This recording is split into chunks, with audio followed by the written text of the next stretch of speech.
Bonjour à tous et bienvenue, nous sommes le vendredi 30 mars, il est 8h30 et c'est l'heure de Bonjour CAC 40 et DAX 30. Je vous invite tout d'abord à consulter les avertissements et j'en profite pour vous saluer. Bonjour Marc.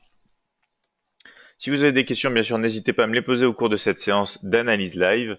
Et on va démarrer avec les nouvelles économiques attendues pour aujourd'hui. On va voir, il y a bien sûr pas beaucoup de données économiques pour aujourd'hui. Il y aura seulement à 10 heures du côté de l'Italie les taux d'inflation.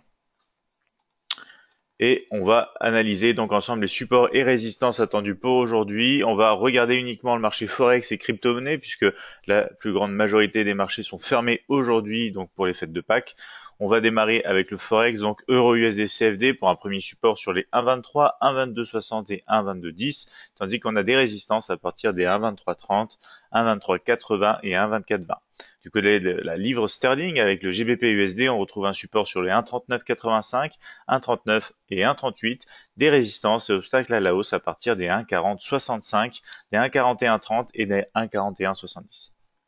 Donc on va passer directement ensuite à la crypto-monnaie du jour, ce sera le XRP USD, CFD, donc le Ripple pour un support actuel au 0,40, 0,28 et 0,2150, tandis qu'on a des résistances, des niveaux de structure et obstacles à la hausse sur les 0,50, 0,67, 0,85. Donc on passe directement à l'analyse graphique MT5. Donc on retrouve ici le graphique de l'euro-dollar CFD en graphique journalier. On a réintégré, comme vous le voyez ici, ce triangle d'indécision et pour l'instant, on rebondit sur cette moyenne mobile exponentielle 50 ici en accord avec la borne basse du triangle d'indécision. La tendance de fond reste inchangée, plutôt à la hausse avec un momentum quand même et une force négative tout simplement de retour ensuite ici comme on le voit sous les 1,2380. On va passer en graphique horaire, voir peu plus de détails sur ce qui s'est passé sur les niveaux justement de structure. Vous le voyez, pour l'instant, on a bien réagi sur la borne basse du triangle d'indécision. On a rebondi notamment ensuite au-dessus du niveau de support clé et psychologique des 1,23. Pour l'instant, on se dirige vers les 1,2330. Donc ici, potentielle zone de range, surtout que on se rapproche à la fois donc de la borne haute et de la borne basse puisqu'on va bientôt atteindre la fin normalement de ce triangle d'indécision. Donc les scénarios restent inchangés, plutôt scénario baissier maintenant sous les 1,23 et sous la borne basse du triangle d'indécision. Plutôt scénario haussier au-dessus de la résistance en direction de la borne haute. Si jamais on casse la borne haute, on peut se diriger sur les 1,2380, mais c'est un scénario un peu plus risqué puisque il nous faudrait véritablement casser cette résistance pour avoir des scénarios intéressants à la hausse comme on l'a connu récemment avec les hausses précédentes ici comme vous le voyez sur la partie gauche de l'écran. Donc ici, on a un graphique horaire qui est en tendance baissière, un momentum positif et une force négative. Potentiel, donc comme je vous le disais, zone de range. On retrouvera ça bien sûr au cours de notre séance cet après-midi de trading en direct. Encore une fois, une séance spéciale sur les marchés Forex uniquement, puisque on aura les autres marchés qui seront fermés. On va passer sur un graphique M15, retrouver plus de détails ici, ajouter les derniers points haut et bas sur ce graphique euro-dollar CFD. Tendance haussière, vous le voyez sur du M15. On a passé ce niveau intermédiaire ici de structure que je vais maintenant pouvoir remettre en niveau de support, c'est-à-dire les 1,2310. On est en train de casser les derniers poids hauts, donc le scénario pour ce matin, c'est très probablement une poursuite sur les 1,2330 dans le cadre de cette zone de range potentielle sur un graphique horaire. Vous le voyez, les moyennes mobiles se sont retournées à la hausse et les pentes sont maintenant haussières depuis qu'on a passé tout simplement les 1,2310. Donc voici pour l'euro-dollar depuis ce graphique M15. On va passer maintenant à la livre sterling, le GBP USD CFD, graphique journalier où on voit qu'on est en train de repasser sous le niveau de structure important des 1,4065. On est en train de tester notamment ici cette moyenne mobile exponentielle 20. La tendance de fond reste inchangée, plutôt à la hausse, momentum et force positive. On va retrouver plus de détails sur un graphique horaire. Graphique horaire qui nous indique donc la cassure, comme on l'avait attendu au cours de notre séance d'hier, même si ça n'a pas été évident à l'attraper. On a fini par réussir à l'attraper un tout petit peu après notre séance. Et on a eu donc un mouvement attendu à la baisse en direction des 1,3985 sans pour autant réussir à atteindre ce niveau. Vous le voyez, on s'est arrêté plutôt sur le niveau des 1,4010 environ. Et depuis, on réagit, on rebondit en direction du nuage des moyennes mobiles exponentielles 20 et 50 et notamment de cette zone de structure importante des 1,4065. Donc ici aussi, on voit un graphique plutôt baissier sous ce niveau des 1,4065, momentum positif, force négative. On va passer en graphique M15. Et ici, on retrouve la hausse pour l'instant avec la cassure justement ici des derniers points hauts, des moyennes mobiles qui se rapprochent l'une de l'autre peut-être pour un croisement haussier, et on comprend ici pourquoi on s'est arrêté à l'approche du prochain niveau majeur de support des 1,3985. On s'est arrêté tout simplement sur les 1,4020.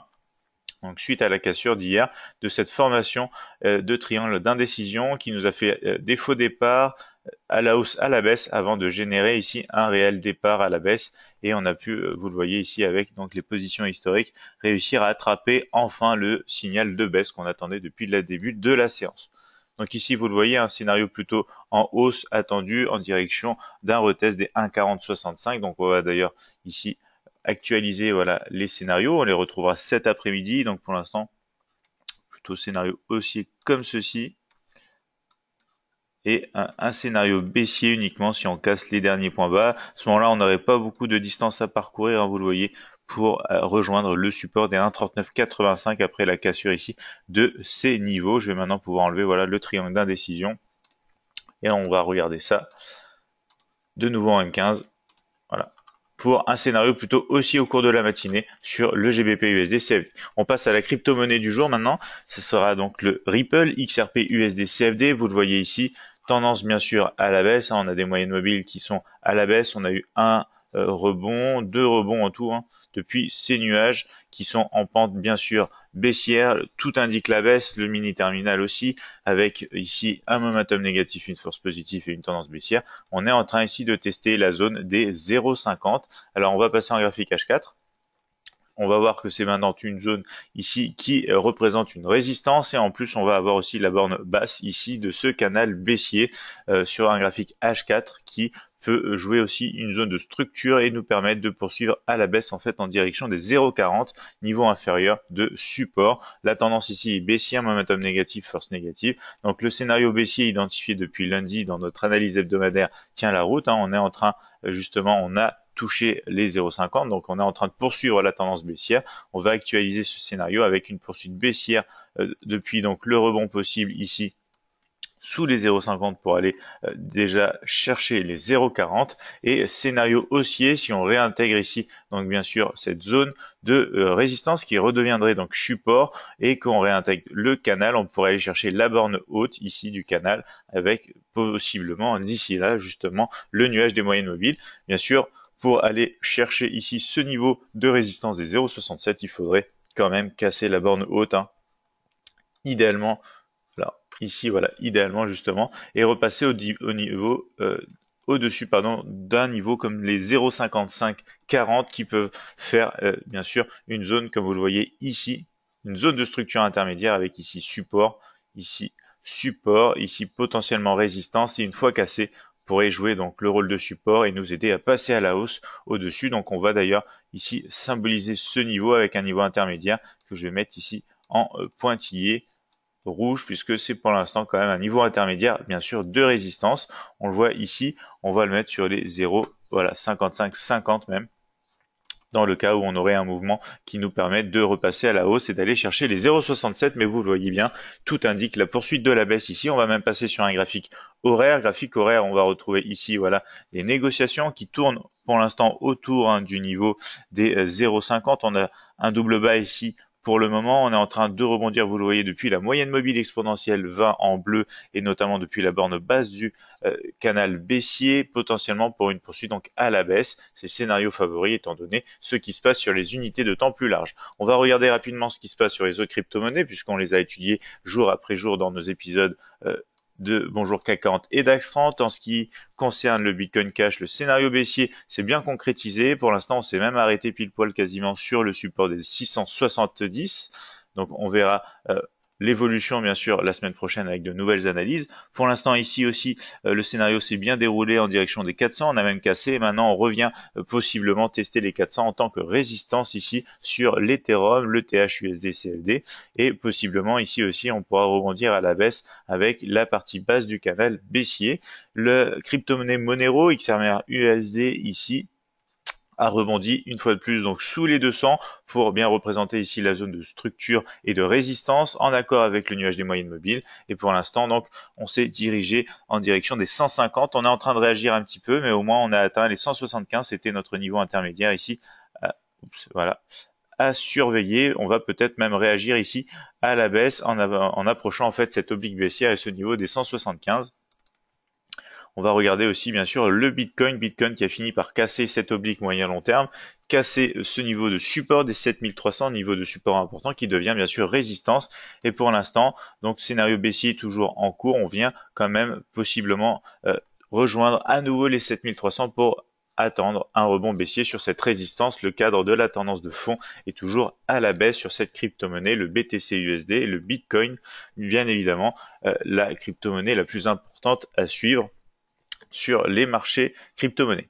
Donc voici pour cette analyse matinale un peu particulière. Je vois qu'on n'a pas de questions dans le chat, donc je vous invite à nous retrouver pour une séance entièrement Forex cet après-midi à partir de 15h20. Marc qui me dit merci beaucoup et bonne journée. Merci à vous Marc. Passez une excellente journée, bien sûr de bon trading sur le Forex. Pour tous ceux qui souhaitent s'abonner à la chaîne YouTube, bien sûr, ils retrouveront les épisodes précédents et futurs de nos analyses ainsi que des tutoriels de trading gratuits. Plus d'informations sur notre site internet admiralmarkets.fr. Passez tous une excellente journée et un bon trading.